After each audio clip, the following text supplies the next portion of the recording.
Hi, everybody. I am Monica Sigmon, Sony Artisan of Imagery, here with a fellow Sony Artisan of Imagery, Jean Fruth, today for the third episode of our series, The Interviews. So welcome, Jean. Got to find you on my screen over here. Oh, this is awesome. Thanks for including me. I am so excited that you're here. And for anybody who doesn't know Jean, she is an amazing sports photographer, but so much more, which we're going to get into today. So a little bit of housekeeping. If you're not already a part of the Sony Alpha Female Facebook group, we would love to have you over there.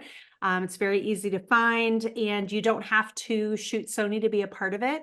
It's just a really great collective of creators who are supportive and encouraging, and you can ask questions. And now they're doing all kinds of meetups across the country. So I definitely encourage you to join that and be a part of it. Sony Alpha Female has a very special place in my heart, because that's how I became a part of the Sony family, was through that program. And when I was given the Creator in Residence Award a couple years ago, Jean was assigned to me as my mentor, and I was so intimidated, and because she's such a rock star. And then I thought, what are we going to talk about? She's like amazing in sports ball, and I don't know anything about sports ball, and I'm a portrait photographer. And but you've just, Jean, from the very beginning, you've been so accessible and so kind and so smart. And so I'm excited to share with people today some of your how you've worked your project, Grassroots Baseball, and where it is now, how it started, and all kinds of good stuff. So sound good? Oh, it sounds great. But that's the real story. When we met and you were a creator in residence and you were assigned to me, I was the intimidated one, because I looked immediately. I went to your website, looked at your work, looked at the lighting, and called Sony back and said, what she could teach me. What are you expecting me to do here? Like, this is unbelievable. Like, it was just, I remember that moment of being panicked, saying, are you sure there's not someone else that I could be like really paired with? Because this would be, it was just, anyway, I'm so glad we found all these cool synergies. And I am too. And I felt like I won the lottery when you were my person. So thank you for those kind words, but you're ridiculous. So for those of you who don't know Jean, like I said, she is a sports photographer, but much more importantly, a visual storyteller. So I wrote down a couple bullet points, so I don't want to miss anything. So I'm going to read through those very quickly. The thing I think that's so impactful, if I had to say one sentence about you, Jean, is that you believe in the power of sports to change the world. You believe in that, and that I just see throughout all of your work and all of your projects and everything you do. Jean is the co-founder of Grassroots Baseball, which is a nonprofit that promotes a simple truth. Sports is not merely a diversion. It can empower and transform lives, the lives of youth, minorities, and women around the globe. So you've got 2 books out, Jean. We have both of them in our bookcase, which I'm really excited about, and autographed, which I'm even more excited about. So the first one, Where Legends Begin, 2019. The second one, Route 66, Grassroots Baseball, in 2022. And you're currently working on your third, which we'll talk about today, which focuses on the bright future for girls and women in baseball. Also, because you don't have enough to do while you're working on that book, you're producing a documentary that goes hand in hand with that, Jean, is that right? Or just Grassroots project in general? no, it's a companion project. So yeah, they do go hand in hand. They're different, and there's some different stories, but yes, they go hand in hand. And yeah, why do those two together? I'm not quite sure, but I'm in it now. So here we go. So we're in it now. Okay, great. So we will talk some more about that. And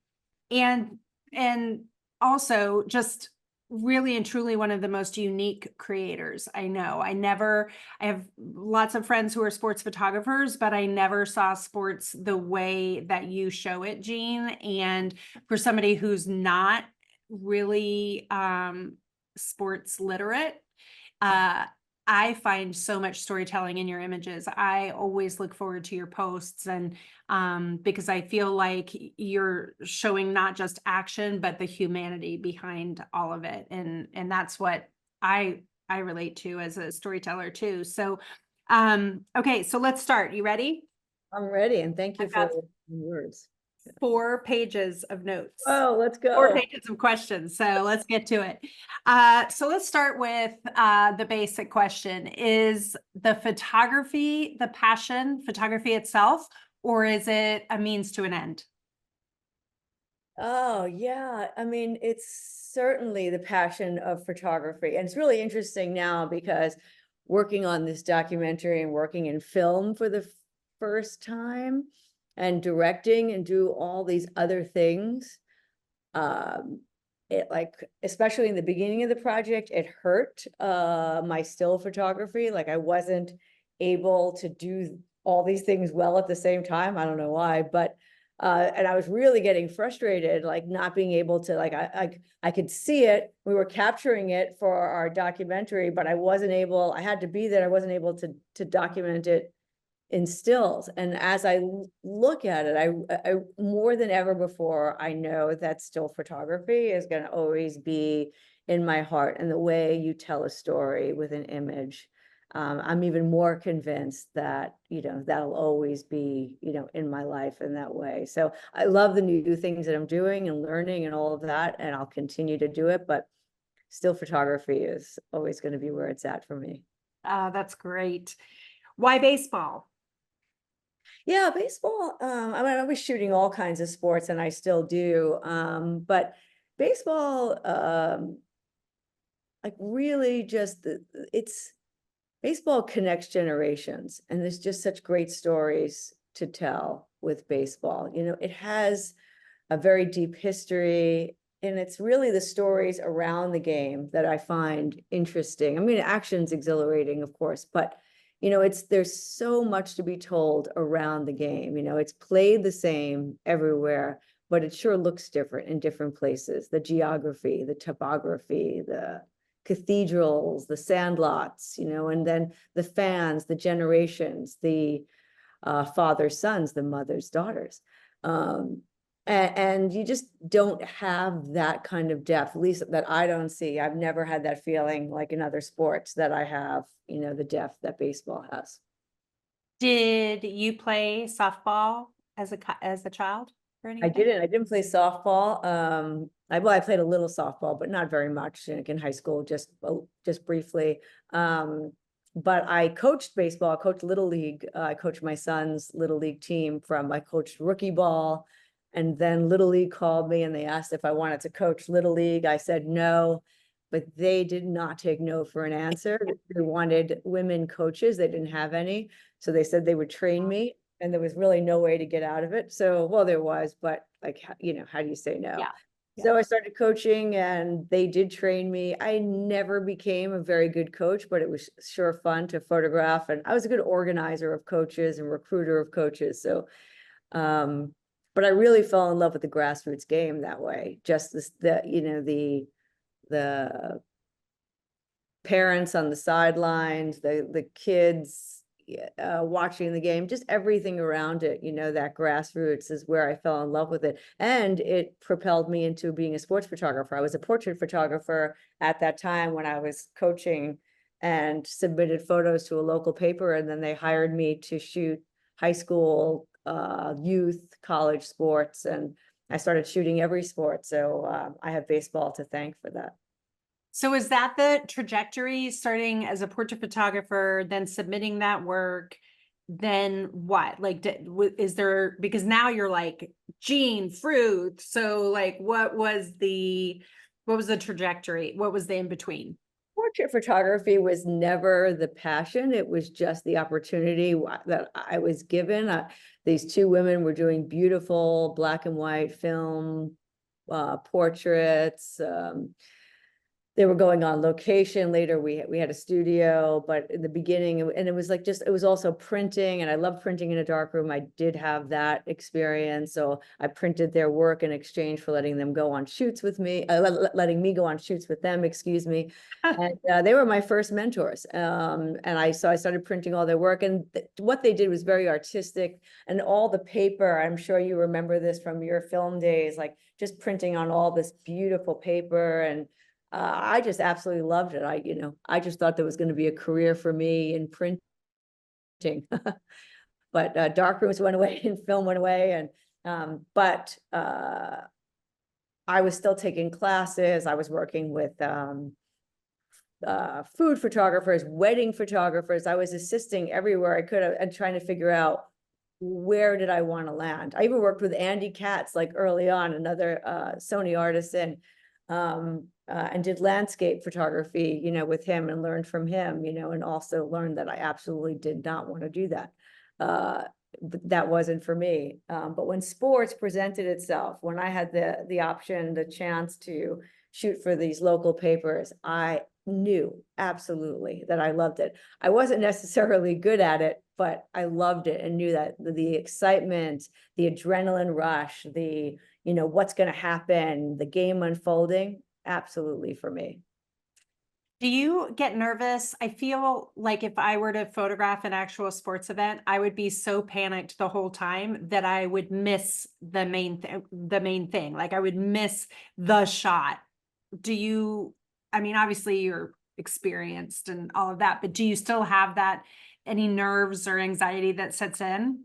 Yeah, no, and knowing you the way I know you, you absolutely would not be nervous, because as organized as I am, you'd probably be more organized, is my guess, knowing you. So it's really just prepping, the prepping really calms the nerves. When you're prepared, you're there early, you know the story, you know who you want to shoot, you know what's happening, and you're set, you have when you have everything organized, and of course the experience, and that takes time, that slows everything way down. It's almost going at your pace, the game, where, and baseball has a rhythm to it, and you really can, but any sport, once you're organized and you're there early and you know the sport, and the more you know the sport, obviously the better you're going to shoot it, and the more consistent you'll get your shots. But no, I don't get nervous. What would get me nervous is if I was late, and I was disorganized. So, but the organization and the prep keeps me pretty calm. So coming up as a photographer in baseball, obviously you didn't go straight to the major leagues, right? So what was the in-between? Yeah, so when I got that job shooting, shooting local sports, my first assignment was a Friday Night Lights football game. And I went to the game, and I was absolutely awful. I really thought I knew football. I was like, okay, yeah, of course I watch football. I know football. I go to football games, no problem. And I couldn't follow the ball. My gear was all wrong. It was so dark, and I had all the wrong gear. I mean, it was pretty much a nightmare. And I get back, and it was the fourth quarter, and I had nothing. It was cold out there, but I was sweating because I was running out of time, and I knew I'm not getting anything. And I went back, and I had to submit that night, and sent a little note to the sports editor, who hired me without meeting me, just hired me by telephone. And I said, hey, had a little trouble out there, but nothing out, it'll be fixed by next Friday. So please don't worry, but have a few things I need to adjust, just trying to make it light. He writes back pretty quickly because he's waiting. And he's like, oh, no problem. Just send me the best of what you have. And I was like, yeah, not very much, and then the emails became rapid. There was no more hygiene, from Greg. It was just like, what do you mean nothing? Like, what do you have? And then it was, I'm going to meet you at your next game.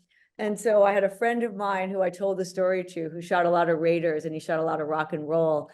And when he finally stopped laughing, that fired, he connected me to the Oakland A's photographer, Michael Zagaris, and the San Francisco 49ers photographer. So he did both the 49ers and the A's. And he said, let me connect you to a friend of mine. And I said, oh gosh, Baron, I'm not going to talk to the 49ers photographer about high school football. And he said, well, I really recommend you do, because it doesn't sound like you're going to have that job very long. So I did, and lucky for me that Michael took me under his wing, and I actually learned how to shoot football on a 49ers field so I could keep my high school football job. So That's hilarious. pretty That's lucky. so good. So you've mentioned Michael, and then I know who they are, but I would love for you to share a little bit, like who some of the other major influences have been in your career, in your photography, and just kind of your life overall, I think. Yeah, it's even doing this is interesting, right? Because we have different mentors and we get different things from different people. But as photographers, well, a sports photographer, but really the same, I would guess for you, is like we're kind of lone wolves, right? We really don't get to work in a group. I mean, I see the same sports photographers at big events, but so having those mentors and having people that you can count on. So yeah, Michael Zagaris was an early one. Of course, the two women with portraits, learning how to take a portrait. I mean, nobody knows this better than you. I think portrait photography is the hardest thing, because the connection and how quickly you need to connect with your subject. So that early mentoring has helped me throughout my whole career with whatever I'm shooting. It just continues to help me, because in sports photography, and you're trying to do these candids, and like you're in front of the dugout before a game, or you're on a bench with a football team, and being able to connect with the subject quickly, the portrait photography is was huge for me. So, and then other Andy Katz has been very helpful to me in different ways, right? You get different things from different people.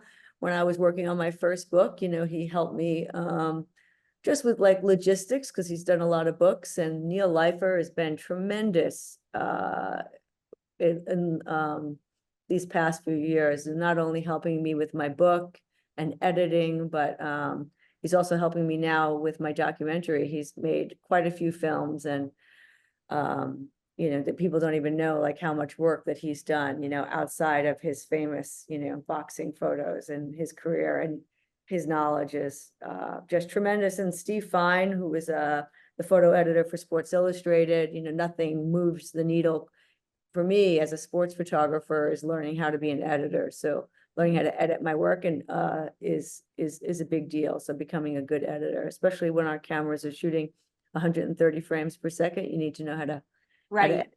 Well, I'm laughing at that story because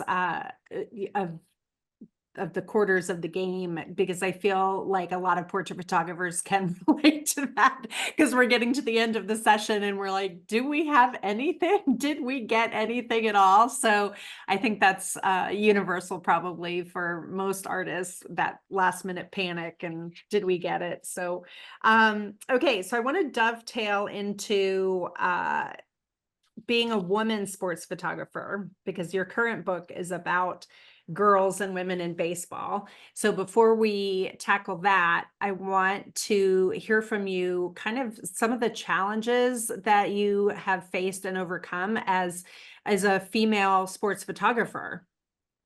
Yeah, I mean, in the early days, certainly, I mean, I was the only female out there, most of the time, in photo wells or along the sidelines. And then now that's changed, thank goodness. And we've made such tremendous progress. And now seeing all these team photographers, wire photographers, and all these new positions that have been developed. I mean, photography, there's more positions out there. They're different. And, the old folks will say, oh, it's not the same, but there's actually just so many like cool, like positions that were not there before. And, creating content creators, that they're doing all kinds of things, video, and everything is quick, and they have to know how to upload and send quickly. And so more and more we're seeing women like come into sports photography, and at the same time we're seeing women in sports grow. So we are growing. So doing this project and working with these women on and off the field and watching them grow, and watching their adversity, I can really relate to it. You know, back in the early days, you know, when I was the only one, I was very fortunate to have great friends and people who, you know, took me in and took good care of me, especially being on the West Coast. It was definitely a gentler scene than in other places. But it doesn't mean it wasn't tough, you know, and like when we shot at Candlestick, there was no women's bathroom. There was only the men's. There was Oh, wow. yeah, yeah. So like there was it was the old dugouts for when the Giants used to play there. So that was the kind of the place where the photo room, it was just a dugout. And at the end of that, there was a bathroom, but it was just, you know, a men's bathroom with multiple urinals in it. So I had to like have somebody like clear everybody out, and then somebody watch the door for me. So pretty much I just dehydrated, so I didn't have to deal with any of that. I was like, I'm just not going to have to go to the bathroom. I'm just going to handle it that That's way. right. That's right. Well, But I love, yeah, but having like women now look to the left and right, and you see somebody like you, or even more near and dear to my heart, you see somebody younger, you see the next generation coming up, and they're empowered and they're making great stuff and they're creating, and it's like, that's cool. I love that you have shared this, because I feel that it's so easy oftentimes for people to see where somebody of your stature is, or other, you know, great creators, and think that it was always easy, that it was always there, that this has been, you know, kind of just happened for you. And I think that it's important for people to know that it always takes there's never an overnight success, right? It's like our studio turns 24 this year, or actually I guess turned 24 last month. And I'm like, yeah, we're a 20-year overnight success. You know, it's just people don't see that part of it. So I appreciate you kind of going back in time a little bit to share some of that. I would love for you to show us some of your favorite images. So let's do that before we start the next round of questions. And I won't even shame you for using Adobe Bridge. I know. Oh, thank you for warning everybody ahead of time. It should be like some sort of warning on the screen. I didn't even know they still made Bridge, Gee. Well, not only do they still make it, but oh, now Photoshop's opening. I've really already messed this up. But they still make, I'm gonna get rid of that. Yeah. Oh, I love these ballpark shots that you do. Yeah, like so this is I just chose this one because it was a moment for me. It was kind of an aha moment. It was quite a while ago, and it was moving into a position, making a picture that can't be made at any other time. It's during playoffs, and the sun obviously is lower, and it's in later October. And the game was slated for a 4 p.m. start, which is so unusual for a playoff game. And I was in my photo position, but knew like, wow, there could be some really pretty light. And in the earlier days, I'd be terrified to move from my photo position and miss something, or, you know, miss a Aaron Judge home run, or, but it was just kind of a moment of, if you don't take a chance and you don't try something new, and you know, instead of shooting with the masses, if you're able to, if you have that luxury of being able to move and try something else, there's, you know, nothing ventured, nothing gained. So this picture always reminds me of that, is to do something else, try something new. You know, one of our Sony artisans, David Burnett, I think was the master of that throughout his career. Like when you'd look at an Olympics and you'd see like the footage of an Olympics, you'd see all the photographers in one place, and you'd see David Burnett standing in like a weird place, like a different place, with like a different camera than everybody. And it's like, what is he doing? And what he's doing is he's creating something different, and he's going for, you know, something else that someone else isn't capturing. And I love that. And I, you know, try to do that, you know, now. And so that's the favorite one. I'll stop talking. So I just put a few images together, not necessarily my favorites, but capturing the moment during a World Series is always exhilarating. Being able to capture that right moment with that right athlete. Again, that's World Series also, back in the Braves. Fun pictures like this of a background. Oh, I don't know.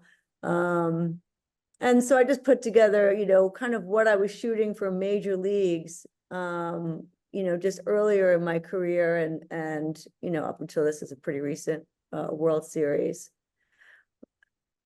And then going back to, okay, so this is recent. This is a fun new moment of the World Cup that just happened with Shohei Ohtani.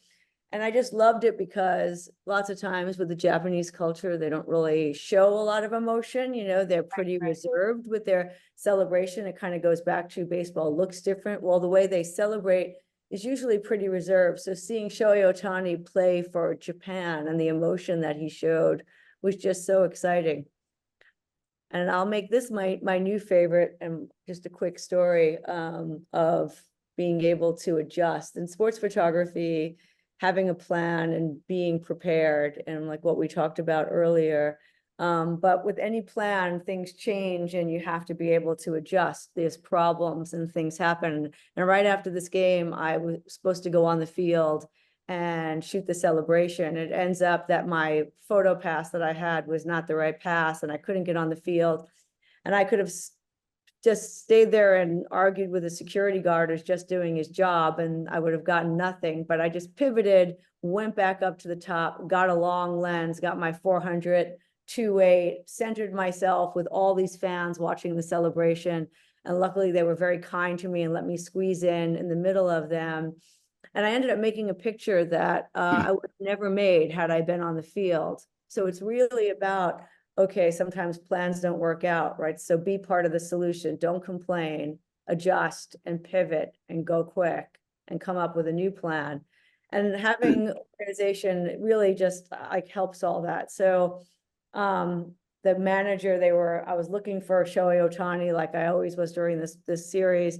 And then the manager got thrown up in the air. And I just thought, well, how great. Because if I was one of those photographers standing in the huddle with my size, there's not a chance that I would have made a picture, right? Look how they're throwing their cameras up, which I do. I'll throw my camera up like that, but very tough for me. So I just think it's so great that this happy accident happened and I made that picture. So I'll escape out of that.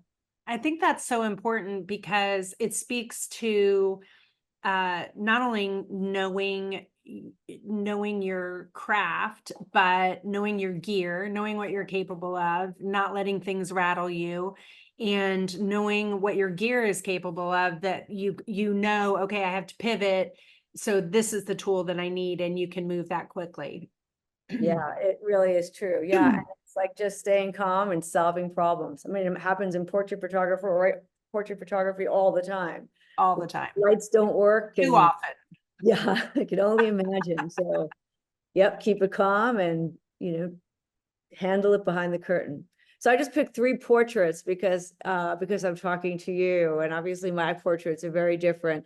But to me, like, just telling a story with a portrait. And this is Vladimir Guerrero when he went back to the Dominican Republic right after he was announced that he was going to be inducted into the Baseball Hall of Fame.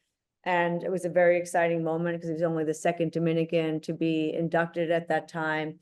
And there was a caravan that was going from the airport to Santo Domingo and then all the way to this little town, Don Gregorio. And so he was in this kind of truck van thing, and I was in a SUV trying to keep up with him, but it was like a crazy scene on this highway there was so much traffic trying to catch up to him, and I was begging the driver to please catch up, and he was looking at me like, what do you expect me to do? We're wall-to-wall cars here. But for one moment, I was able to lean out the window and capture this one frame of Vladimir, and it was just such a great story of him going back to his country. So and then Ricky Henderson, this is for my first book, Grassroots Baseball, Where Legends Begin. And I had Hall of Famers telling stories of what it was like growing up playing baseball in their early days. And then I paired it with my grassroots images, amateur images of the game. And this was just a fun moment, and it wasn't anything planned. My portraits are just on the fly, right? Nothing, no one's scheduling me to take their picture. I've got to be there and figure it out.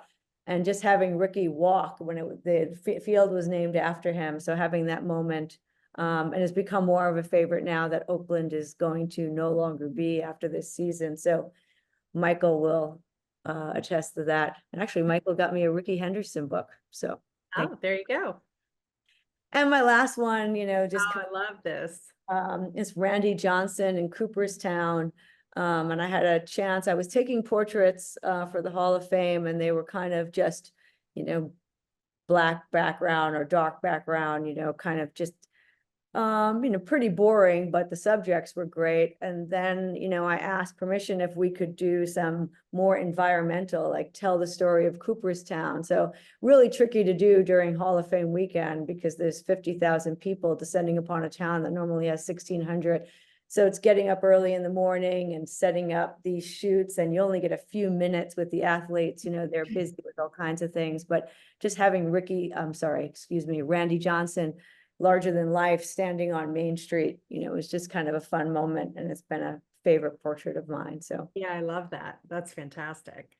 All right. Thank you for sharing those. And one thing I want to mention too, what I love about so many of your images is when you photograph those stadiums or ballparks, it's you really are making that field a subject in and of itself. Like I really do consider that a portrait of the environment. I mean, of a place that's so special to all of those players. So I have a great appreciation for those images because they're so beautiful. And I think I know I'm guilty of thinking of sports photographers just as photographing the game and the action and all of the things. And I just think that's a really beautiful element to the whole story. So I'm glad that you do those. All right. We're going to take a little break from those questions and we're going to move on to our rapid fire.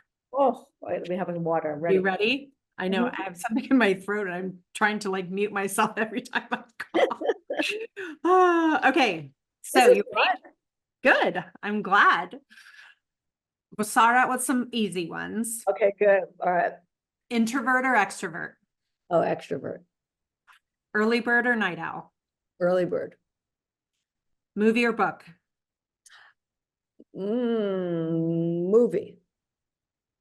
Call or text? Call. Really?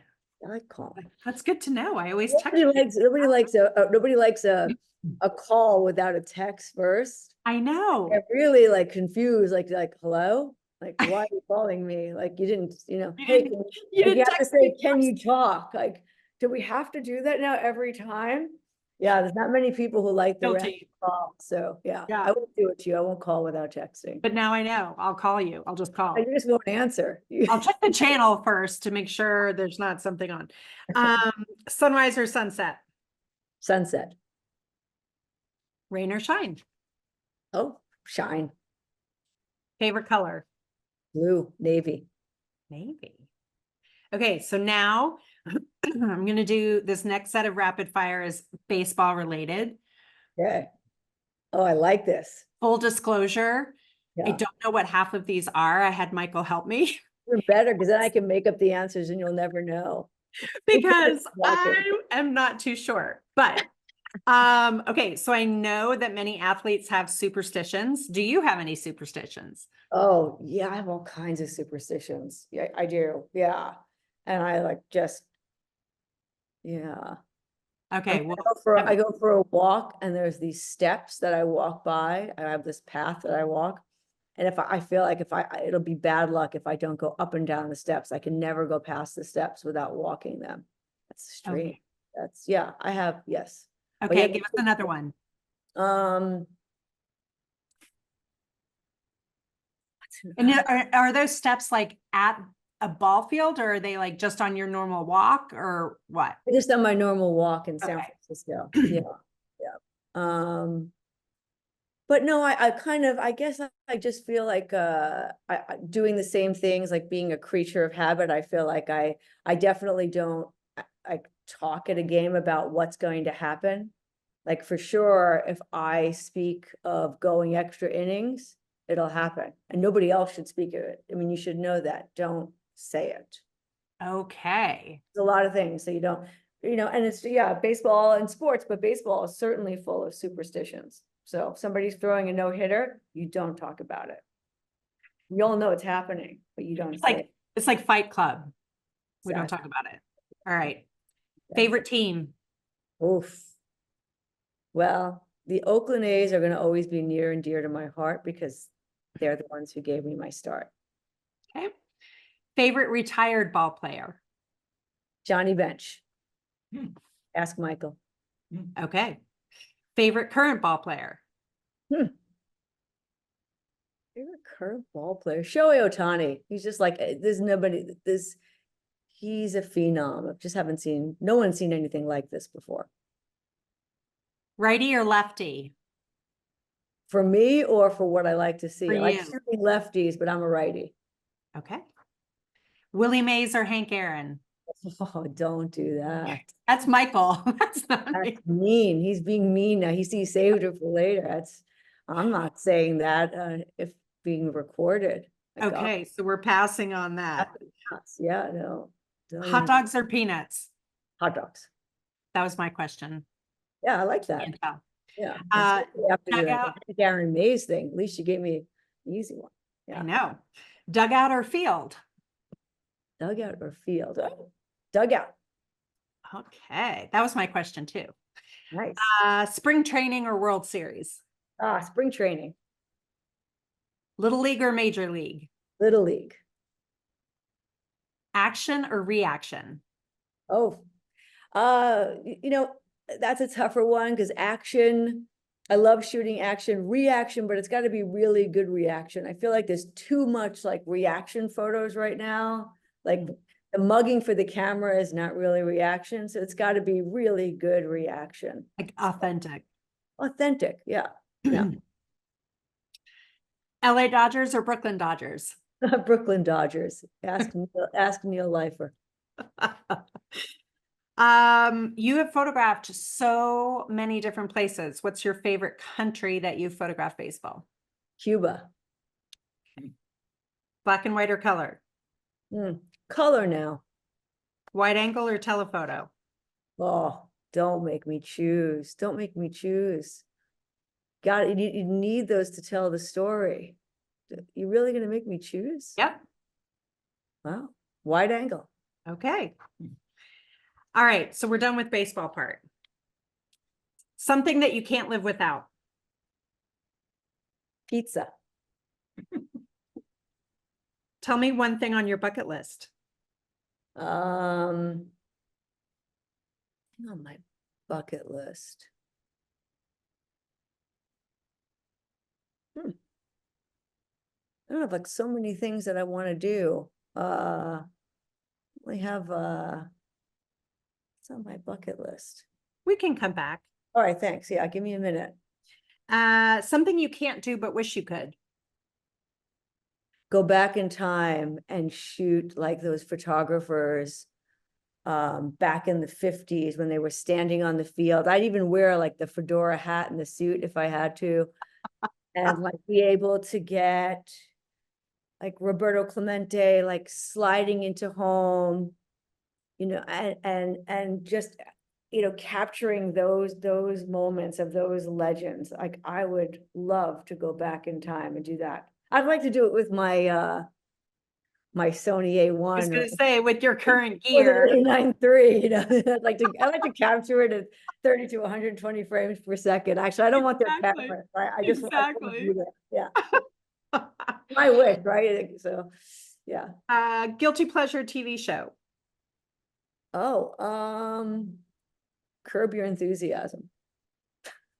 It's weird to say. I don't know why that just came out of my mouth, but I like that show. What is one item that you have to have in your purse or bag all the time? Chapstick. Me too. Really? Yeah. I lose them all the time. I buy them in bulk. I keep know. washing them. They're in my pocket a lot. Same. And I either feel like I have a million or none. Yeah. Like, I think it's better to just have one because then you keep track of where it is. But if you have a million, you can never find any of them. Yeah. But I Yeah. still have a million. How do you recharge? Oh, I eat pizza. More pizza. Yeah. I didn't know this about you. Oh, One item that you have to have in your camera bag at all times. one item I have to have in my camera bag.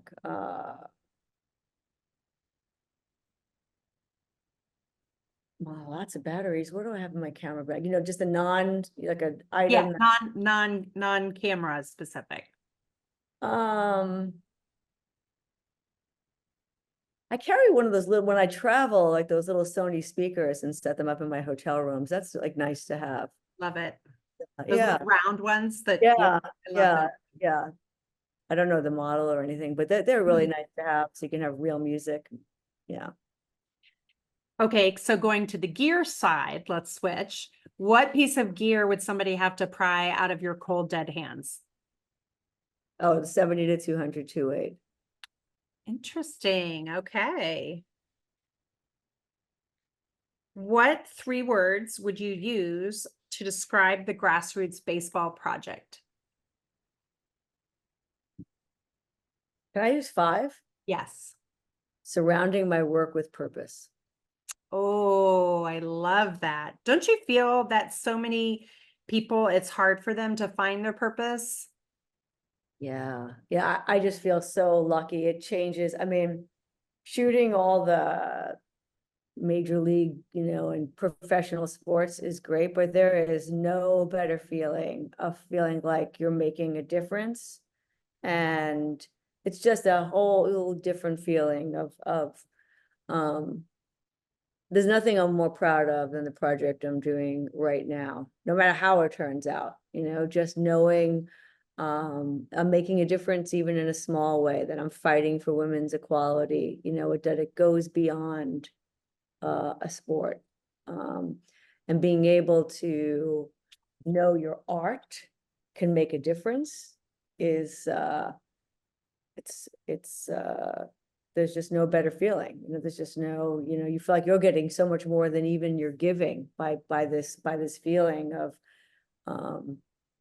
and it's creating awareness, you know, and that's what we can do as artists, you know, whether it's video or stills or it's been really powerful. And all the people that I'm meeting, and especially because I see these women that I see what they're going through, and I know a little bit, you know, about that, you know, going through it myself back in the early days and watching them fight and watching them have to, like in the early days when you asked about that, and I, you know, made the bathroom comment, but really like probably one of the hardest things is that you feel like whether you're putting this pressure on yourself or it's real, you feel like you got to be not good, you got to be better.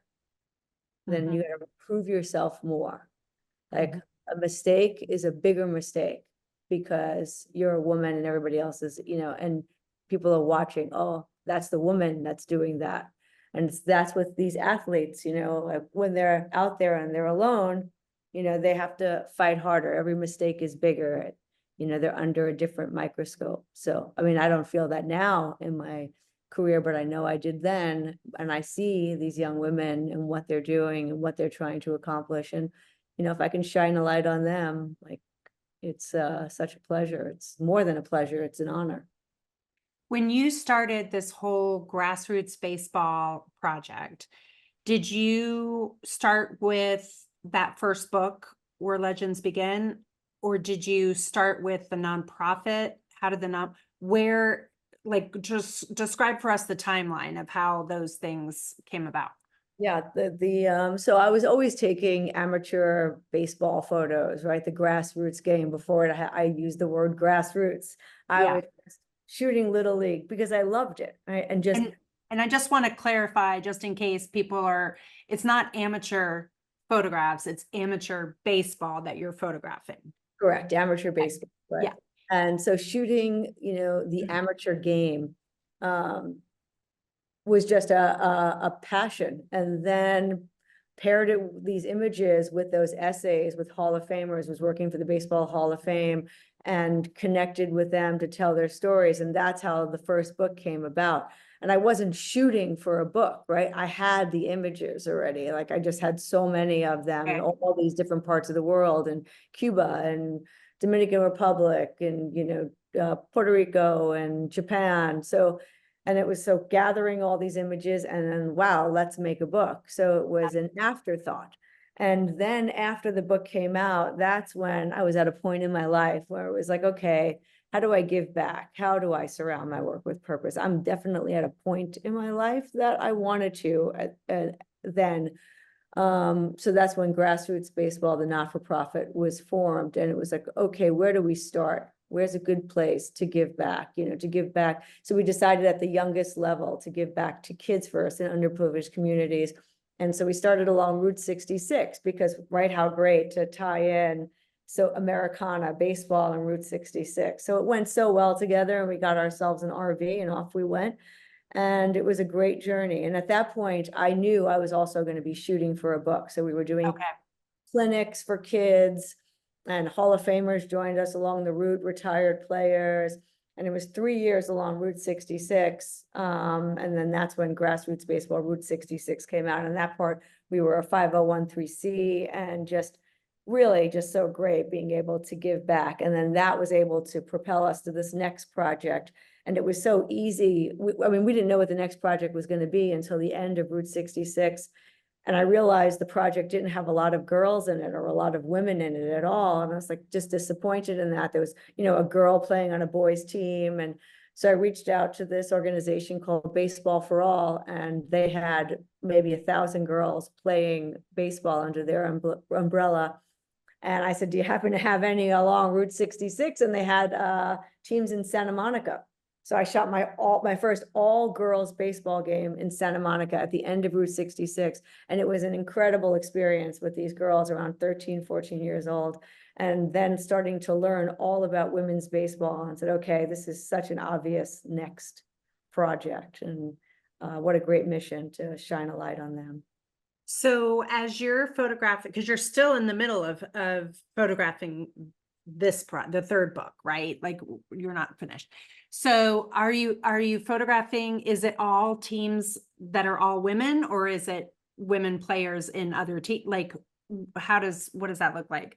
Yeah, so it's telling the story of girls and women in baseball on the field and off the field. And that meaning not only players, but maybe managers of teams.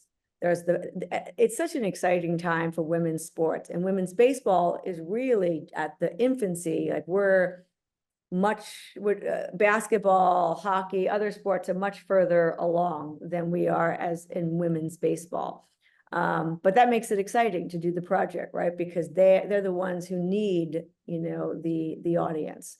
So it's women announcers. We have the first woman play-by-play announcer in Oakland for the Oakland A's. It happened this year. First woman Major League Baseball coach was in the San Francisco Giants. There's a woman head groundskeeper near you for the Baltimore Orioles. There's a woman who's the head groundskeeper, and she's been doing it since the 80s. And so it's also telling those stories along with the girls, the future, which is where it's at, and then current women who are playing. And there's women playing on all men's teams, which is a difficult thing. And then there's all women's teams. And places like South Korea, there's over 50 women's professional baseball teams, believe it or not. Wow. I had no idea. Yeah, nobody does. No idea. That's amazing. Yeah. I love that you're going beyond the players too. I think that's going to be really, really like just a well-rounded viewpoint. I think that's very, very cool.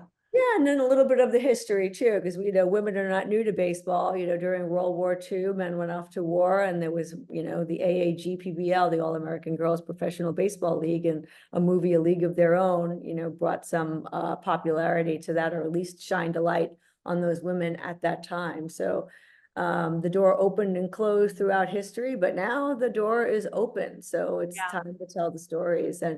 And it's an international story for sure. The United States in some ways is behind other countries. Japan, even Cuba has 6 women professional umpires. The United States doesn't have one yet. We have one coming up. I believe this season we'll see her a little bit, I'm hoping. But Cuba has 6. So When do you think this book will be ready? I'm hoping you'll see it sometime this year, you know. Wow. So yeah, looking at October.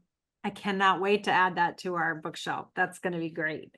I would love to ask you a couple of questions about that process, because I know we have viewers or listeners who want to publish and kind of don't know how or where to get started. So I would love if you could share just a quick minute about how you kind of tackled that, because you said you didn't know where to start at the beginning. So, but now you have 3 or 2.5 books, 3 coming out. So, so where do people start? What's your best advice for them on that? Yeah, the process was different for each one. And, obviously, learned a little bit more, the experience of one helped me with the second one. The first one I made what is called a blad, B-L-A-D, a blad, and it's kind of what my book will be about, to like sell my book to publishers. And I actually printed a blad, which I wouldn't do now. And I don't recommend, because you can make a little online book. There's so many great services. I actually gave it to Andy, who used it for his current project. So you can create like a digital blad now. So you're not printing, and it's just a lot more efficient to be able to send to publishers. So if you're going to go the publisher route, it's creating a piece. And what is this book about? Obviously showing your best images, and then kind of a storyline of what it is that you're showing. And you should know about how many pages, about what size, just to give them an idea. The publisher is going to tell you, if you go a publisher route, what they're willing to do, what the time frame is. And publishing is tough, because books are, you asked me book or movie, and I should have said book, right? But there's not many people. Books have changed, and in some ways it's sad, right? Even photography books have become like art objects. Like the guy that I'm working with now, who's designing my current book, he worked with Taschen for a long time, and they would get calls of, oh, this famous actress or model, she's redecorating her home, and she'd like every book that you have that's purple. Because my the theme is purple. So it had nothing to do with what the books were. They just needed to be purple. They're accessories. They're accessories. Yeah. So, but there is a place in the world for photography books, I do believe. In some ways, they're retro. They are coming back in different ways. If they have to be an accessory, okay, so be it. But maybe somebody will open it and have a look inside. That's right. Yeah. So, creating that and going out to publishers, but publishers don't have money, most of them, sure, there's a few high-end ones, right? But not many, there's not many Taschens out there, and all the rest of them, you still have to market your own book. You still have to be out there and let people know the book is out there. They're not going to do it for you. Those days are pretty much done. So there's that route, and that route, what does that give you? Well, it gives you a publisher who's going to print it, but they're going to tell you, here's the size of your book, here's the number of pages, here's where we're going to print it, and here's, when it's going to come out. So you have very little control, unless you're neo-lifer, then you get to call the shots a little bit. Yeah, and he should, right? Yes. But then you go the, self-publishing route, which, obviously there's a cost involved in that. So you got to figure that out in different ways to handle that cost, but the self-publishing route is great because you're making the book that you want to make. Now, when I was with my publisher for the first 2 times, I did have creative, but it was a fight and a negotiation, and it was, no, the book needs to be this size. No, the print needs to be that. And the printing is probably one of the most important things as a photographer. It has to be printed right. You can't do all this work and not printed, well. So being a control freak serves you well for that, and all the details of that, and not saying, okay, it's going to be printed here and I'm going to see what my book looks like. you just can't, you can't do that. It's about images and it's super important. So, and that from your printing, it's the same thing, right? Everything goes through you. You're not letting someone print your portraits and sending it to your Just client. ship them. Right. Not a chance to- Exactly. Yeah. Exactly. And there are a lot of photographers that do that. They direct ship to clients. And I always kind of wonder about that because I'm like, labs, I mean, everybody has a bad day every once in a while. So how do we know that the print was right? That's And that's you're a- the that's a artist, gamble. you know what it's supposed to look like, Yeah. and, weird things happen. They decide to open up shadows, but no, you kind of wanted those shadows there. Right. Exactly. Yeah. Exactly. So yeah, can you put those back? And so whatever it is, having, you have to be present for the, I mean, you don't have to be, you can do whatever you want, but for me, I have to be present, because it's all the work and you don't shoot for that many years for a project and then not finish strong. So you got to finish strong. Yeah. I think it's an important point too, that, you are basically your own PR agency now. And I think that is for every genre of photography. If we're not talking about ourselves, who is? So I think that's important for people to know when they are thinking about publishing a book, that you're still the one out there, beating the drum about it and promoting it and marketing it. And I think you do that so beautifully and so skillfully. And I think it's important for people to understand that that's a part of the piece. It's not just going to get published and you're going to rely on the publisher, like you said.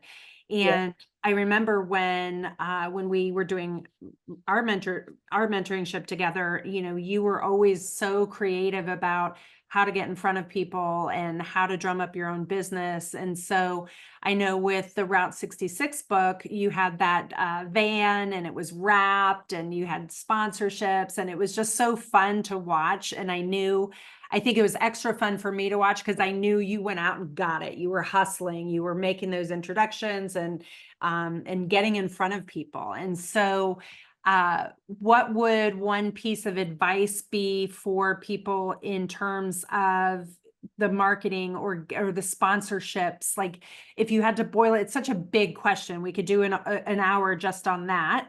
But if you had to just give a general sentence about the most important thing to think about with marketing and sponsorship, what would it be? Yeah, that's great. One thing about getting the books in people's hands, that's what you want, right? You don't do all this work. You want to share the art. You don't want the price so high that people can't. You want to get the books in people's hands. That's the point, especially for grassroots baseball, because it's part of the mission. So you're trying to spread the word. So you have to do that part. Some people like doing it, some people don't like doing it. And yeah, it's definitely more work, but you're kind of the only one because nobody cares about it more than you. And so it's really sharing your art. It's like, do you want your art locked up in a room or do you want your art out and displayed so you can share it? We want to share art and see art. And it's really about sharing art. And as far as sponsorship goes, certainly going to, whether it's companies or people, philanthropic people or somebody who cares like you do, like, there's like a circle or like a bullseye, right? And the closest one, who's closest to that subject?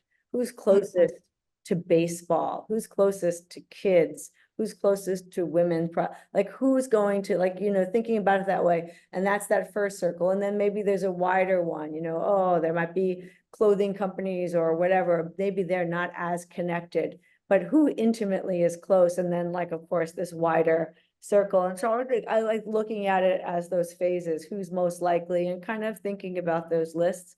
And even for a book, you can find one corporate sponsor. For me, I was fortunate enough, I am self-publishing this one. So I'm doing that for the first time.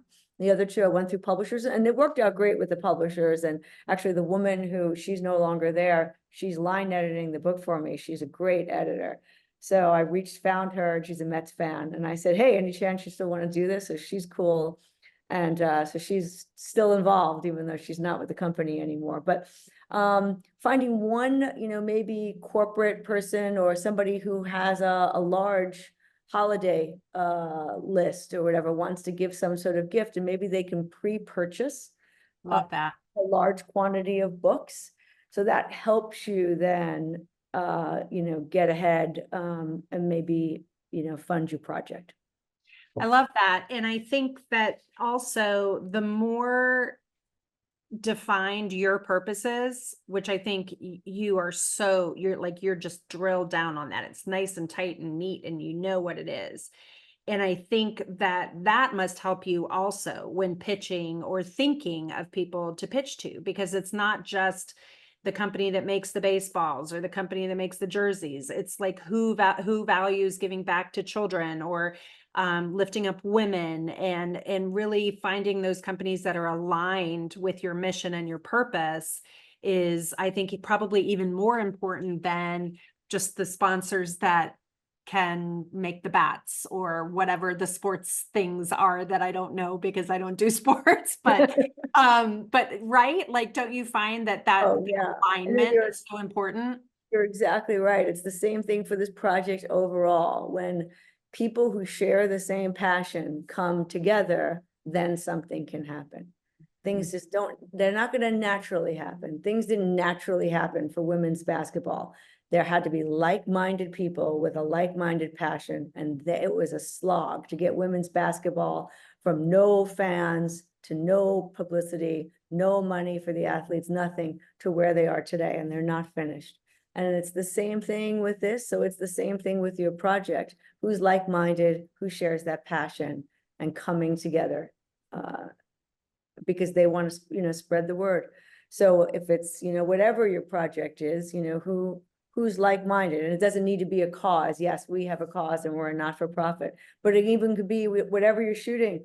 If you want to make a book about birds and you're shooting birds, well, find those like-minded people who love birds, and maybe they want to give that, gift to their company, and then you have one big client to get you started. And people know if you're really, really invested in this yourself, if you really believe in it, or if you're just kind of, yeah, you like photographing birds, but it's not like, do you know what I mean? Like, they see through that. And I think your whole face lights up when you talk about your projects and what you're doing.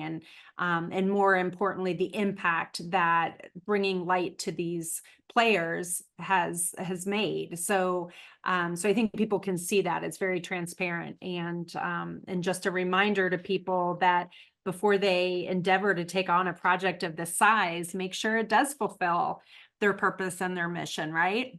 Yeah, it's got to be authentic. And yeah, because as exciting as it could be in the beginning, there are times when it's going to be exhausting. So if you don't have that passion, if you can't, when it gets hard and you're exhausted, you got to have that conversation with yourself of how much you love this and why you're doing it. So if it's not there, you're not going to get through it. I know we're running out of time, so I want to wrap up with just a few things. I'm looking at all of my notes that I've been writing as we have been going through. You're great at this, by the way. I know you have you're great at this. B&H should just yeah, you're really good. No, but it goes back to just what I said. You put passion into things that you're excited about. And so I'm excited about that B&H and Sony have given us this platform to just learn more, get in deeper with some of these amazing creators that I've always admired and that are so important to the Sony Alpha Female community. And, you were talking about mentorship, and that's such a huge piece of that community. So I don't know that I'm good at it as much as I might be prepared for it, like you said earlier. And then it doesn't matter if you don't know sports, it's actually better, right? Like, that's what the community is, like getting together with all of these women, and sure, of course, the Sony community at large, but even more specifically, the women, being able to see what Brooke does and see what Carolyn does and see what you do, or whatever. Now, it's completely different, but you get ideas, you learn things, you have this community, and it goes back to the lone wolf thing. Like, we don't have people. So having that community is just, you know. Yeah, and I think we're up to, I think it's 15 or 16,000 people in the Facebook community group now. And for those of you who aren't familiar with it, like I said, please join. You don't have to shoot Sony to be a member of it. And there's just so much valuable content in there, not to mention the weekly micro grant, which is always fun. So, all right, so let me wrap up here. I had a last few questions. How do people... I know what your Instagram is, Jean Fruth Images on Instagram. Is that the best way for people to find out when the book is out or how to purchase the book or any of the things? Yeah, Jean Fruth Images is great, you know, and I also have a website, grassrootsbaseball.org. And Grassroots Baseball also has an Instagram, Grassroots Baseball. Yep. So, yep, either one of those. Jean Fruth Images, though, is great too. Yep. Perfect. So I want to make sure everybody knows how to find you and follow you. And then do you have an idea for what the next Grassroots baseball project will be? Oh, yeah, I've been thinking about that one. It'll be something international, like maybe just in one country. Oh, I've got some ideas. okay. The rest is a little secret. Maybe I'll All tell right. you. Yeah. Yeah, we'll hang up. That's right. And then I'll call you. I won't text you. I'll call you. Call me anytime. Yeah. I'm up at 2 in the morning, I like doing something, not sleeping. So, Last question, and I'm excited about this. What is the one thing that you hope people will learn from you? I mean, I just think, using your art, to shine a light, you know, using, you know, our art really can inspire change.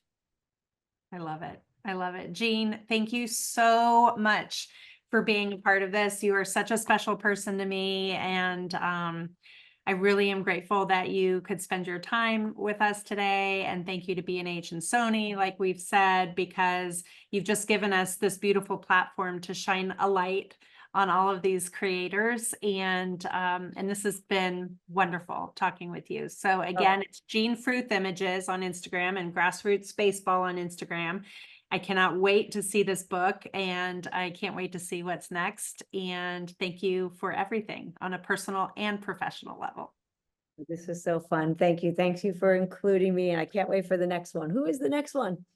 Next up, we have Sarah France. And then great. after Love that, we've got Nancy Borowick. So I'm super excited about those two ladies. And then I have some others that I'm scheduling now too. So we've got some great conversations coming up. Yeah, amazing. Yeah, you're amazing. Thank you. I'm not amazing. These women are amazing. So thanks, Jean. Thanks, B&H. Thanks, Sony. And we'll see you next time.